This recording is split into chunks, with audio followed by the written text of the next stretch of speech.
Hi, this is Farrow. I'm back again.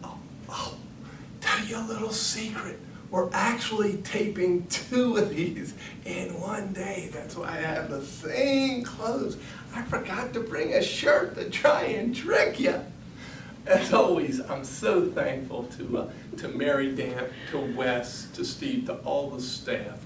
Continue to pray for those who are serving and who love you.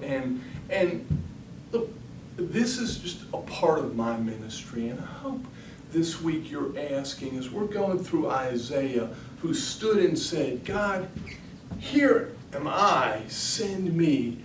I hope you're continuing to look for your here am I, send me moments, to be ready, to be cleansed, to be filled, to know that you're saved and know that you know, to be ready to go out to the springs, like where Isaiah went to talk to Ahaz, and to not necessarily to confront, but just to speak with, to have a relationship, to talk with, to share where you can with those that you meet, and give them a good word of hope and of peace and of goodness through Jesus Christ. Folks are looking for a word of hope in this crazy world. Folks are starving for love and comfort and grace, but even if they don't know it, they're also starving for truth and meaning and purpose that isn't just what the latest folks are saying, isn't something that's going to be off the scene in 10 years.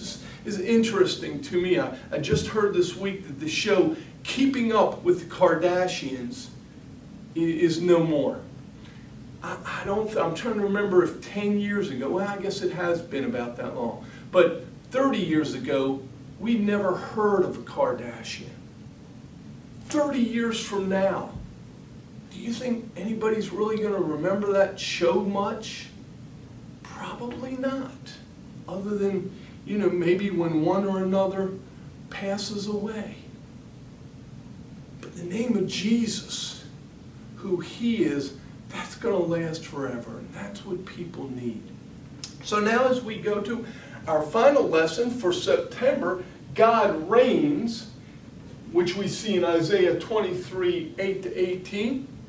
I want to give you a quick setup, and then we'll launch right into this.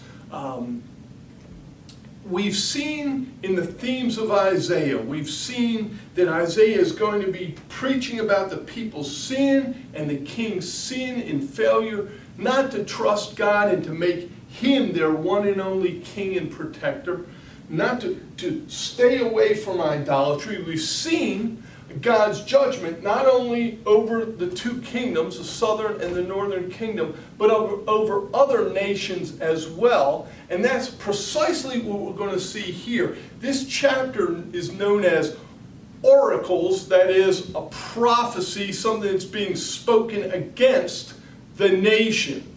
That God is declaring, here's what's going to happen to these nations around you, Judah. Right? These are judgments or oracles against the nation. Here's the setup. God has promised, because of Judah's continuing sin, He's promised there's going to be punishment, but I'm going to bring a remnant. There's going to be a penalty for sin, but I'm going to bring salvation. I'm going to bring restoration. But Judah's looking around during the time of Isaiah, and not only have they had to deal with nations like the northern kingdom, their own brethren fighting against them, and Syria and Assyria, and eventually it will be Babylon, but even the smaller tribes around them like Edom and Moab and Philistia, the Phoenicians, as we're going to see here in Tyre and Sidon, all these other smaller tribes are always making war against or fighting or trying to thwart Judah. And so as they're looking around, they've heard Isaiah chapter 1, they've heard, here's the case against you for breaking covenant law. They've heard Isaiah 6 and 7, where they've heard God will be with you, Emmanuel, God will be with you if you'll turn to him. And even though things look rough now, in Isaiah 9, here's what God says. Isaiah chapter 9. The people who walked in darkness have seen a great light. This is in, speaking of the folks, the Galileans, the people beyond the Jordan, Galilee of the nations. So this is a messianic prophecy talking about the great light who would come from Galilee, who we know as Jesus. But God's also giving a prophecy to his people right now, there in Isaiah's day.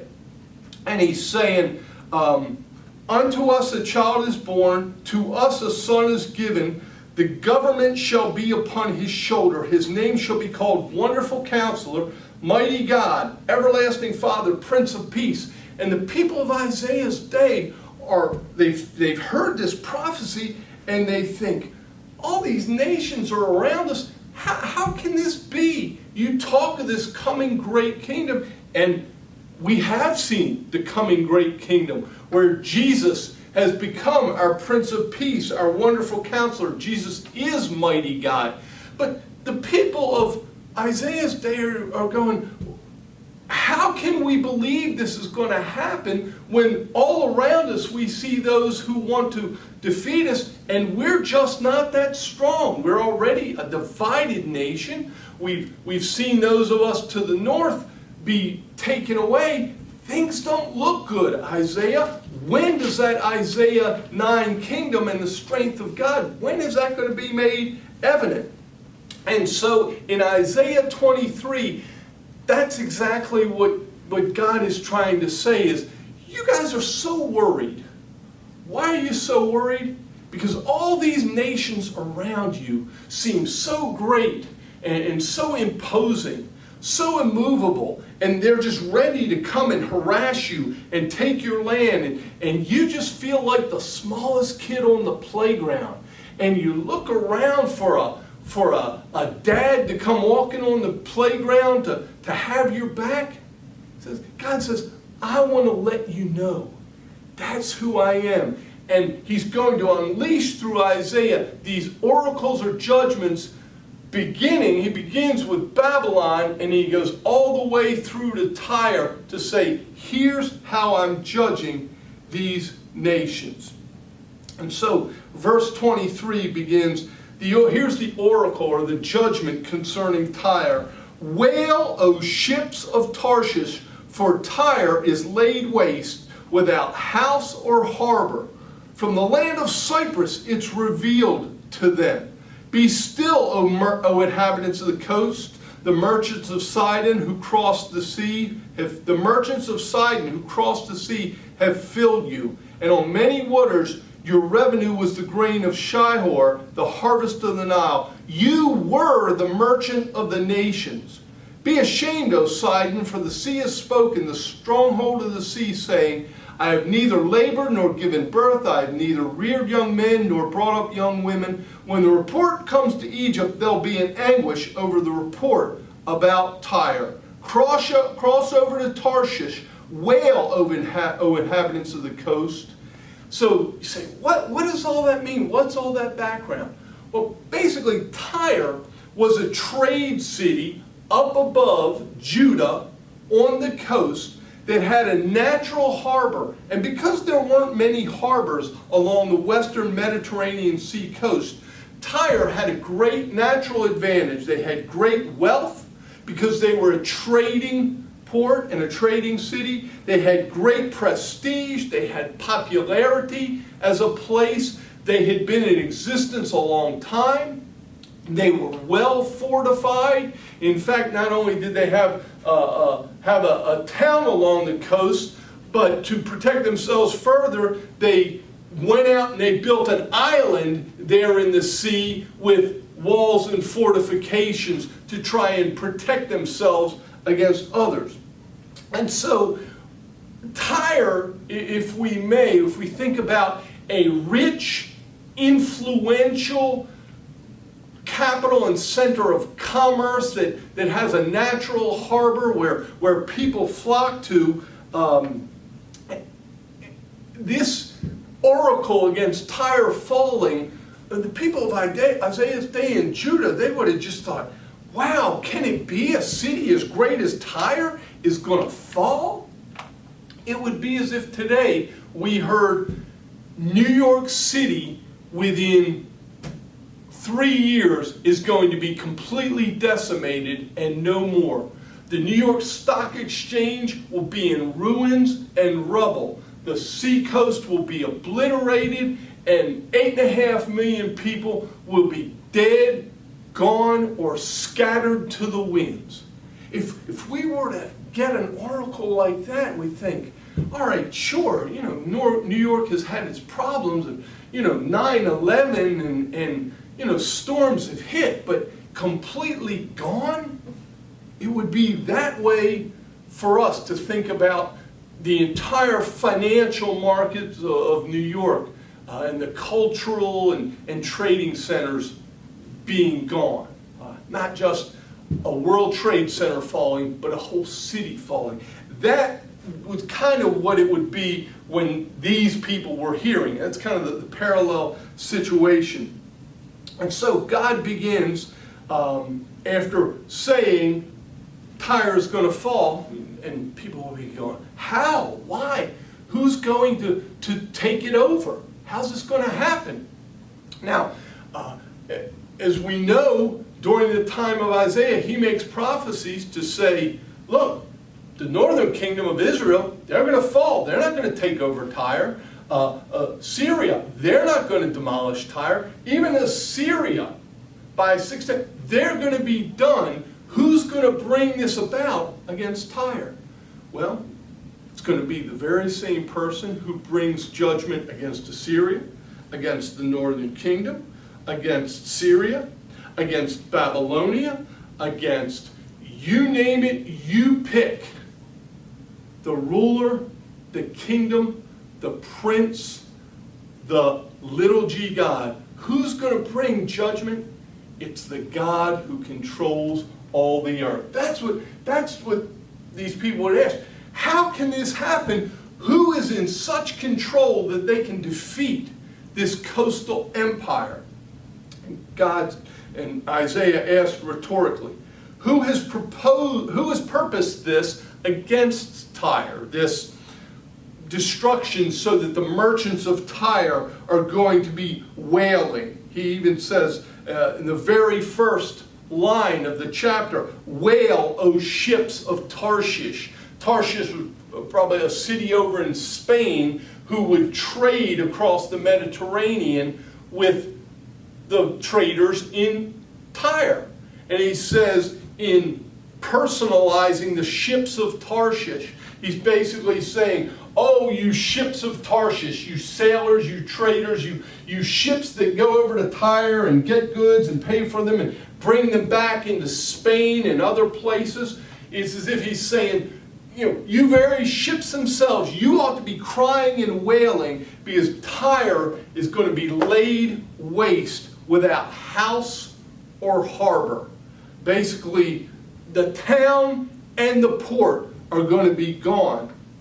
The folks over in the land of Cyprus, the island, where people, if you had trouble and you were in Tyre and you had to escape, you either had to escape south or you might escape across to the island of Cyprus. And you say, the people of Cyprus, verse 1, it's been revealed to them, they can see the destruction, they can see that no more ships are coming out of Tyre like they did to trade. They can see the inhabitants of Tyre coming over and fleeing destruction and war and subjugation from another nation. Well, who has purposed this against Tyre? Tyre, who was the bestower of crowns. In other words, if you made it Tyre like New York City, if you can make it there, you can make it anywhere, right?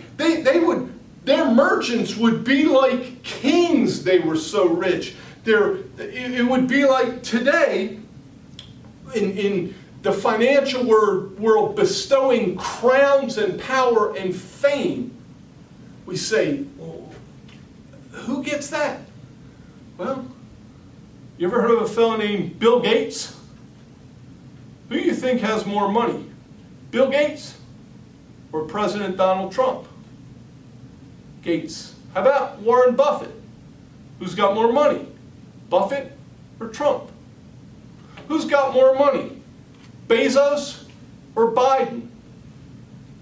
Who's got more money? Elon Musk or Angela Merkel? See, the financial world had bestowed power and prestige and great wealth upon these people. Their merchants were considered like princes. Their traders were the honored of the earth. You wanted to get in good with the folks of Tyre. But God says, I have purposed this judgment against Tyre. Why? Why had he done that? Well, the folks of Tyre were trusting in their own wealth. They were proud about their town and their shipping and their gold and their temples. They had temples to, the Phoenicians had many temples to many gods. The Phoenicians, that great seagoing people, those were the people who lived in Tyre.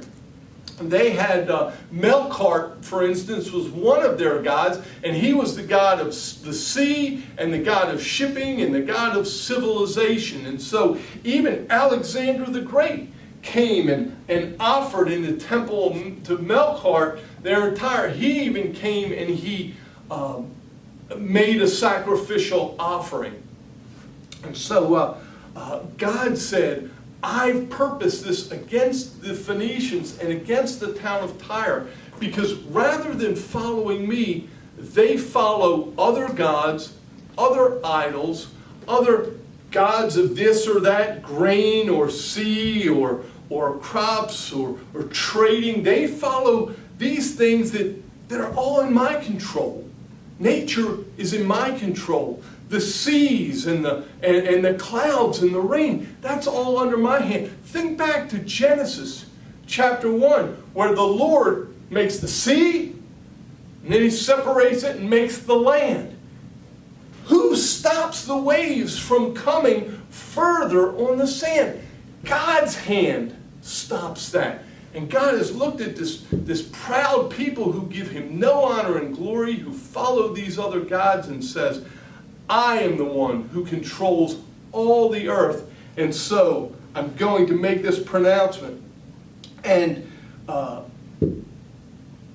Assyria by 609 BC, last week's big bully that we studied, by 609 BC, they're done. Babylon is going to be finished eventually. The Medes, the Persians, the Phoenicians, God is over every nation, and he can bring up presidents and prophets and princes and profiteers, and he can put them back down again. The Lord of hosts has purposed it to defile the pompous pride of all glory, to dishonor all the honored of the earth. Cross over your land like the Nile, O daughter of Tarshish. There is no restraint anymore. Basically, God has said, look, I'm going to stretch my hand out over the sea, and I'm going to destroy Tarshish's ability to trade. He's going to go on and say, for 70 years, this is going to be my judgment. And we'll come to that in just a second. And so you say, well, what does this mean? Cross over your land like the Nile, O daughter of Tarshish. There is no restraint anymore. The idea there is there are going to be people in Tarshish over in Spain who now, rather than just trading with Tyre and kind of having that trading relationship, kind of restraining, okay, we trade with them, they trade with us. The idea now is you won't have them, Tarshish, to trade with anymore. You won't have to say, well, I have to trade with them first, because they're such an important city. Now, you're going to have to find other trade partners because Tyre will never again have the prosperity that it's had. And then God says, you will no more exalt, O oppressed virgin daughter of Sidon. Arise, go over to Cyprus. Even there you will have no rest. These two towns, Tyre and Sidon, were closely connected. But oppression was going to come as the Lord brought judgment from Assyria upon Tyre. Assyria would eventually be destroyed and negated, but during this time, Assyria has come in by God's hand and been allowed to persevere, been allowed to be strong enough in order to take down Tyre. It says, the people of Tyre, the people, the virgin daughter of Sidon, the idea is we're like cities that are connected, and we give to Sidon and they look after us, say, no more. Both of these towns are going to be oppressed. And when you try to go over to Cyprus, when the people of Tyre try to cross over to Cyprus, even there the Assyrians will come and they will chase you. You're not going to find any relief or any help or hope to regain your former glory. Behold the land of the Chaldeans. This is the people that was not. Assyria destined it for wild beasts. They erected their siege towers. They stripped their palaces bare. They made her a ruin. As Assyria comes down and captures these other nations, they make such a wilderness. They raise cities, and it's a place where only jackals and hyenas and wild beasts come as cities are overrun and flocks are scattered. They stripped the palaces bare. They would come in, just as Assyria did to the southern kingdom. We learned last week the southern kingdom weakened itself. Judah weakened itself by paying tribute money out of its coffers that should have been given to the Lord. They paid it to Assyria and became weakened as a nation. Now Isaiah repeats it again, just like in verse 1. Wail, O ships of Tarshish, for your stronghold. That is, Tarshish was made rich as well by trading with Tyre. Your stronghold, the trading partner you've counted on for decades and decades, is now laid waste. He says, when this comes, in that day, Tyre will be forgotten for 70 years. And that's exactly what happened. Historians tell us that the Assyrians restricted trade from Tyre, shipping trade, from 700 to 630 BC. God said, 70 years, that's going to happen. And he said it before this ever took place. Then he says, it'll happen to Tyre as in the song of the prostitute. Verse 16, take a harp, go about the city, O forgotten prostitute. Make sweet melody, sing many songs that you may be remembered. But when Assyria began to weaken in power, Tyre and Sidon, they revived their businesses. So here's the picture. God said, I'm going to send Assyria to judge you for your pridefulness and for depending on your own wealth. City of Tyre, I'm going to send you, destroy you. I'm going to weaken you, city of Zion, you know, mother and daughter cities. God said, for 70 years, your trade is going to go to just about nothing.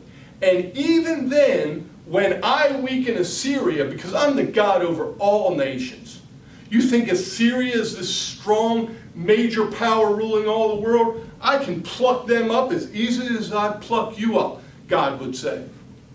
It says, after 70 years, you're never again going to have the trading power and the wealth you have. You're going to have to be like the prostitute who's gotten old, and when she was in her heyday and looked lovely and made a lot of money and others would flock to her, now her beauty is gone. Her looks are fading, her wealth is going, and now she has to go and try to sing lovely songs in order to get attention back, in order to get customers, if you will, back. Said Tyre, that's what it's going to be like for you after 70 years. You're going to be never regaining your former glory, never regaining your former wealth. And God says,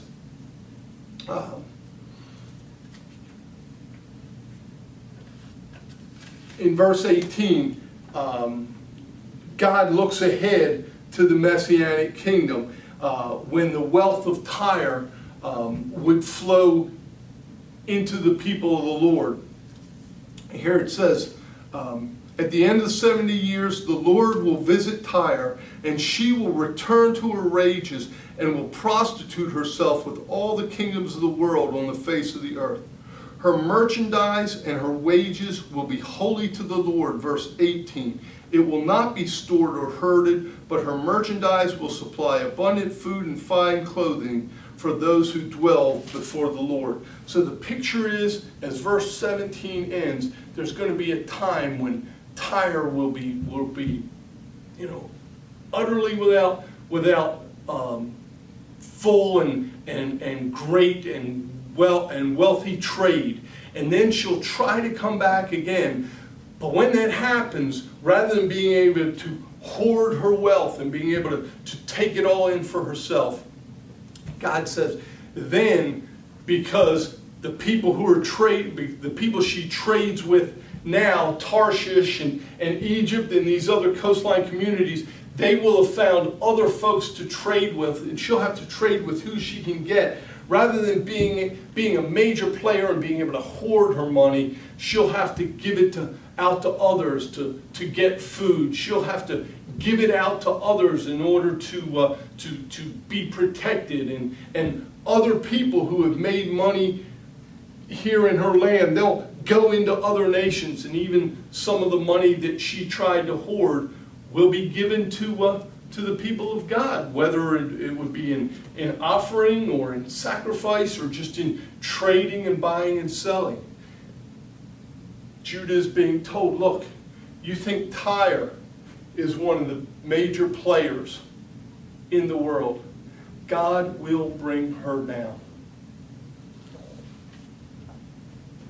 Do you put your faith in the Bible or Bezos? Amazon is going right up the street here.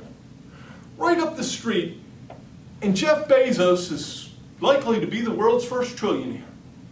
I don't begrudge him for it. But what happens if we become a cashless society and a credit society, and you can only get that mark of the beast on the hand or on the forehead in order to transact and to buy food and water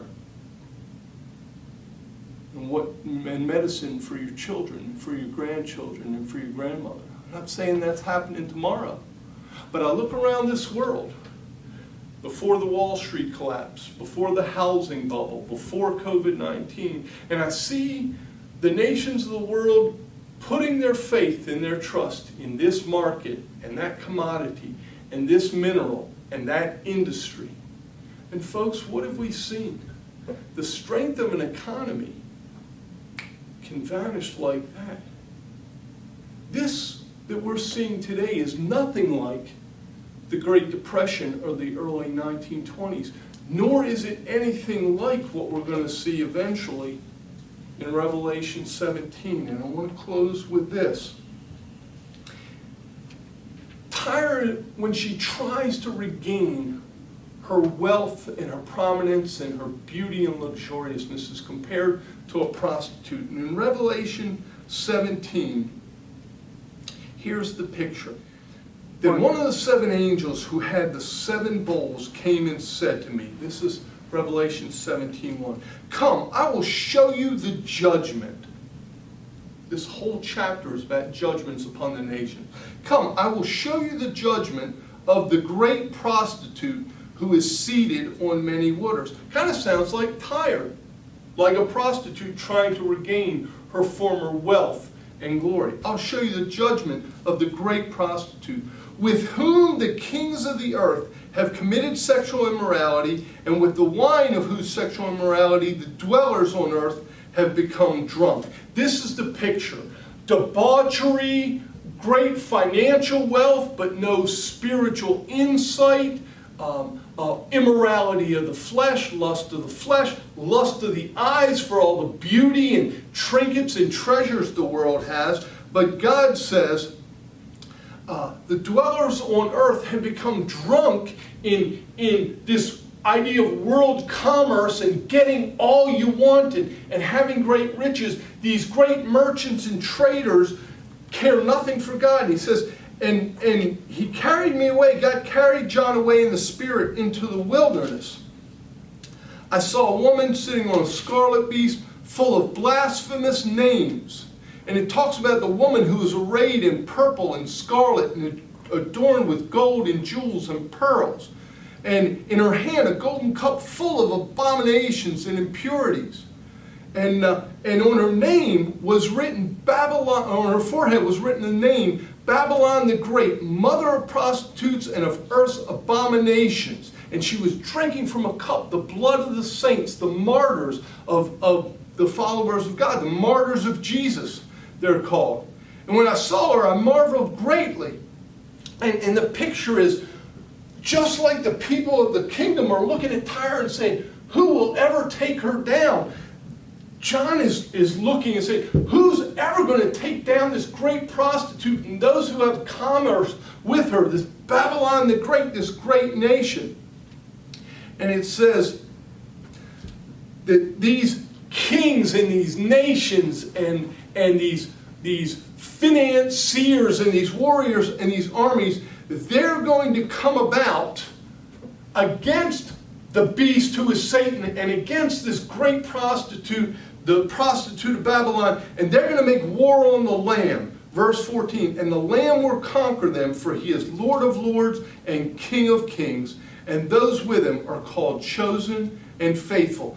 And in Revelation 18, when Babylon falls, the word goes out from the angel, fallen, fallen is Babylon the Great. And it says, all the nations of the earth have drunk the wine of her immorality. The kings of the earth have committed immorality with her. The merchants of the earth have grown rich from the power of her luxurious living.